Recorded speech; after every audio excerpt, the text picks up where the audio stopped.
Hi, it's Julie again, talking about things that we're navigating through.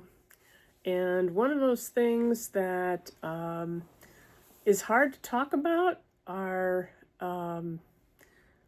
end of life issues. Let's just call it what it is, end of life issues. We're all going to leave this earth at some point, and the way that happens and the way we would like to have things fall into place at the end of life are important to document. Um, the way I handled it with my parents and my late husband, this was the one thing that he was willing to talk about, because I don't want to say we made it fun, but we had a dinner with my parents where we started to talk about this, and it got kind of heavy, and I decided, well, let's just all make our plan. Let's just, we know we're not going to live forever. So it kind of, went from being a really downer, like, oh yeah, we got to figure that out. I'm like, you know what, we're all not gonna, nobody's getting out of here alive, so let's just see what we can, come up with, so that nobody's confused at the, when the time comes. And it just lightened the conversation, because we were able to look at it like as, okay, this is something we're all going to talk about together. And so it wasn't just one person, one-on-one. It was actually, the four of us. It might not work for everybody, but it's a thought to consider if it is a difficult thing to get going on a,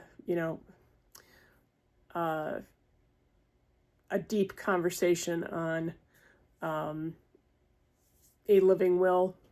There are many places to download, or you can Google, research living will, and you can find templates online that are easy and to fill out and sign. And if you want them notarized, as long as it's in writing.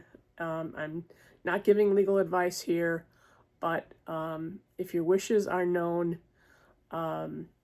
it's easy for everyone when the time comes to make the choices, and knowing that that is what you want. So again, one of the ways that we did it is just we were sitting around after dinner, and it was something that I had with me, actually, a brochure where you kind of fill things out, which I can create or offer at some point. But again, they are available. But I was working home healthcare at that time, so I had four of them with me, because we knew we wanted to talk about this with my parents.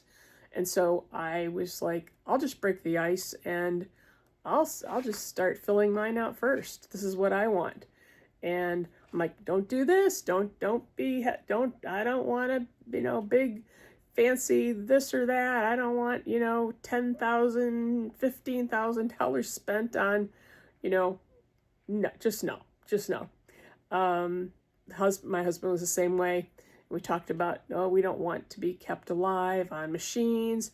And it just, once the conversation started rolling, people were saying things that they might not have said had it not been a conversation where we lightened it up with, okay, my parents were like, oh, this is what we want, and we want, the whole 9 yards, and we want whatever that is in football. I don't know football that well, but I'm sure it's a whole lot. But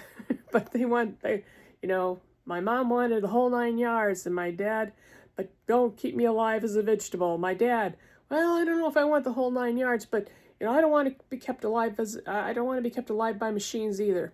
So it just was a more, I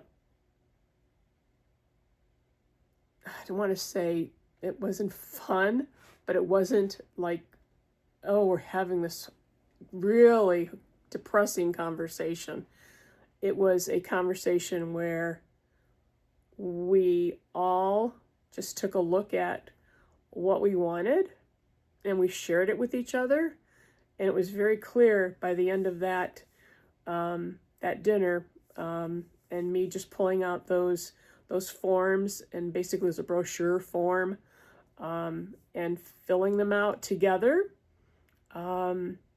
We all knew what each other wanted, and it was a very calming experience, because at the end of the evening we all left knowing, okay, wow, we did something really important.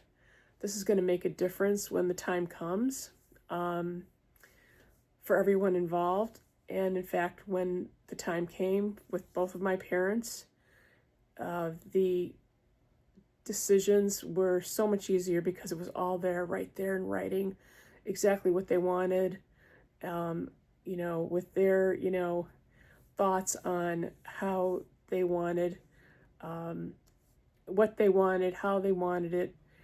And at the same time, my husband was filling his out too. So when all of this happened, and he left so suddenly, he left the planet so suddenly, and just so shockingly.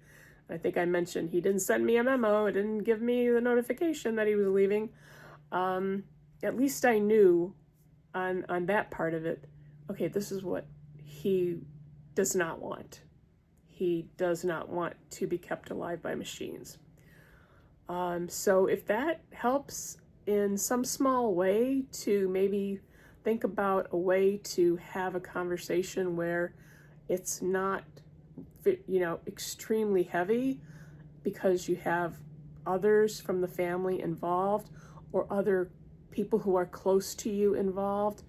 I hope that helps a little bit. That's what helped for us.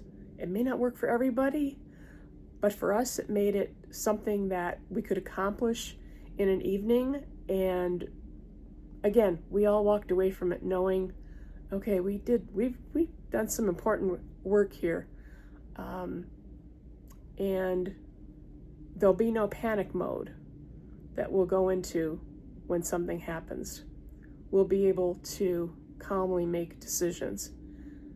And that's the most important thing, especially in the middle of a chaotic crisis.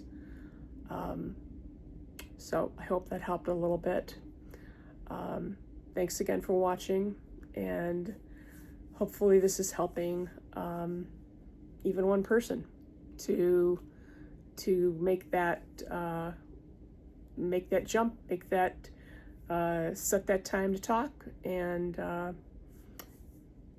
get some things in writing so that things can be easier, especially when so much is going on that